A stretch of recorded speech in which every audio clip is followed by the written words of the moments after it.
السلام علیکم ورحمۃ اللہ وبرکاتہ۔ میری پیاری بیٹیوں اور بہنوں، اس طرح دوسروں کی باتوں پر آ کر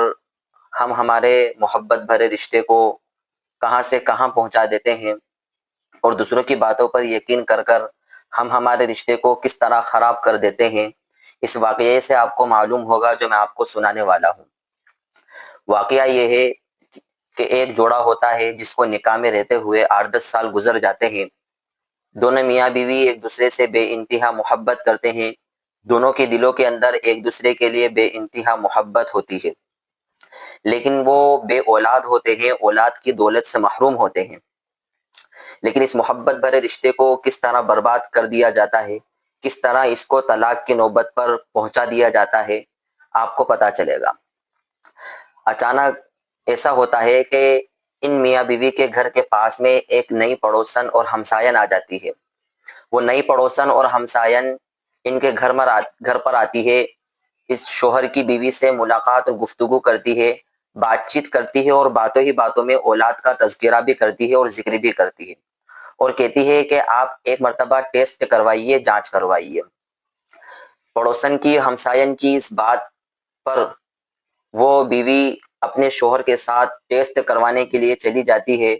اور دونوں ٹیسٹ کروا کر آ جاتے ہیں۔ اگلے دن جب شوہر رپورٹس وصول کرتا ہے اور گھر پر آتا ہے تو وہ مایوسی اور بے چینی کے ساتھ گھر کے اندر داخل ہوتا ہے۔ مایوسی اور اداسی اس کے چہرے پر نمایاں ہوتی ہے اور چہرے پر نظر آتی ہے۔ بیوی یہ سب کچھ دیکھ رہی ہوتی ہے اور بیوی ان سے پوچھتی ہے تو شوہر کہتا ہے کہ مجھے معاف کرنا کہ میں بانجھ ہوں، میں اولاد پیدا نہیں کر سکتا۔ یہ بات سن کر بیوی اپنے شوہر کو محبت اور عزت کے ساتھ تسلی دیتی ہے اور کہتی ہے کہ یہ اللہ تبارک و تعالیٰ کی طرف سے ہے، اور یہ دونوں دوبارہ ہنسی خوشی کے ساتھ اپنی زندگی بسر کرنے لگتے ہیں۔ کچھ دنوں کے بعد وہ پڑوسن واپس ان کے گھر آتی ہے اور بیوی کو طلاق کا مشورہ دیتی ہے، اور کہتی ہے کہ آپ حسین اور جمیل ہے، خوبصورت ہے، آپ کو ایک ایسے شوہر کی ضرورت ہے جو آپ کو اولاد کی محرومی آپ کی دور کر سکے اور آپ کے اولاد کا خواب پورا کر سکے۔ اس بات سے وہ بیوی بے چین ہو جاتی ہے، اس کے دل کے اندر یہ بات گھر کر جاتی ہے، اور وہ اپنے شوہر سے طلاق مانگنا شروع کر دیتی ہے۔ شوہر خاموشی اختیار کرتا ہے اور ایک رپورٹ اس کے سامنے پیش کرتا ہے، جس کو پڑھ کر اس کے ہاتھ کانپنے لگتے ہیں، اور بیوی بہت شرمندہ ہوتی ہے، اس کو بہت پچھتاوا ہوتا ہے،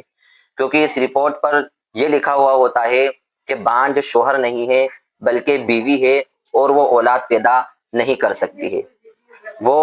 بہت شرمندہ ہوتی ہے اور شوہر کے قدموں میں گر جاتی ہے اور روتے ہوئے معافی مانگنے لگتی ہے، اور اس کو بتاتی ہے کہ نئی ہمسائن نے اور نئی پڑوسن نے اس کے دل کے اندر زہر گھولا ہے۔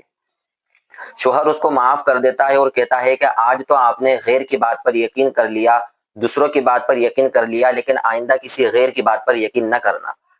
میری پیاری بیٹیوں، میری پیاری بہنوں، کس طریقے سے دوسروں کی بات پر آ کر یہ عورت، یہ بیوی اپنا گھر برباد کرنے والی تھی، لیکن یہ شوہر کی بردباری اور حکمت ہے کہ اس نے اس کو معاف کر دیا۔